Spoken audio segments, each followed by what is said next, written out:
Ruské ministerstvo zahraničných vecí reagovalo ostro a bez servítky. Hovorkyňa Maria Zacharovová dala svetu jasne najavo, že Moskva sa nenechá zastrašiť ani silou, ani terorom. Počas tlačového briefingu sa vyjadrila k najnovším krokom Kyjeva a Západu, ktoré podľa nej smerujú k otvorenej eskalácii konfliktu. Pokusy používať hrozby terorom alebo arogantne pristupovať k našej krajine z pozície sily sú pre Rusko nepriateľné, zdôraznila Zacharovová.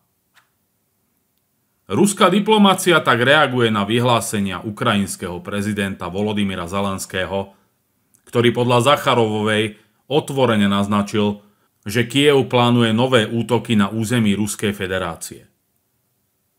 Kyjevský režim otvorene odhalil úmysel uskutočniť ďalšie teroristické útoky v Rusku s cieľom ešte viac vyostriť konflikt, upozornila diplomatka. Odkázala pritom na videopríhovor Zelenského z 8. októbra, v ktorom mal podľa nej dať pokyn ukrajinskej tajnej službe SBU na uskutočnenie špeciálnych operácií proti Rusku. Zacharovová vo svojom vystúpení zároveň upozornila, že tieto aktivity zrejme nie sú spontánne. Skôr ide o dôsledne pripravené plány, v ktorých má svoju úlohu aj Washington. Je zrejmé, že tieto plány boli pripravené s očakávaním, že ozbrojené sily Ukrajiny dostanú od USA rakety Tomahawk s dlhým doletom, uviedla. Podľa nej nejde o domnienku, ale o logický záver vyplývajúci s predmetom rozhovorov medzi prezidentom USA a Zelenským.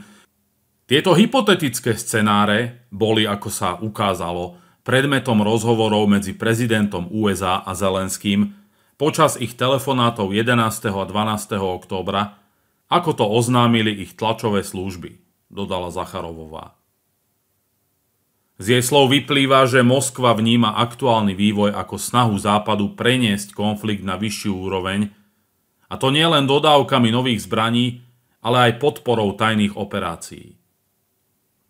Kremel tak podľa Zacharovovej vidí v správaní Kyjeva a jeho spojencov jasný pokus o destabilizáciu a vyvolanie paniky medzi ruským obyvateľstvom. Ruská hovorkyňa v závere svojho vyjadrenia zdôraznila, že žiadne vydieranie nebude mať na Moskvu vplyv. Rusko sa nepodvolí nátlaku, nech už prichádza v akejkoľvek podobe. Uzavrela s tým, že krajina sa nenechá zastrašiť ani vojenskými hrozbami, ani terorom. Zacharovovej slová tak zapadajú do dlhodobej rétoriky Moskvy, ktorá opakovane obviňuje Kyjev a jeho západných partnerov z pokusov destabilizovať situáciu v Rusku.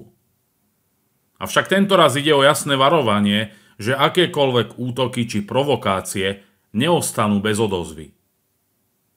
Rusko podľa diplomatky nezamýšľa cúvnuť pred nátlakom, ale bude naďalej brániť svoje územie a záujmy, bez ohľadu na to, z akej strany prichádzajú výhražné odkazy.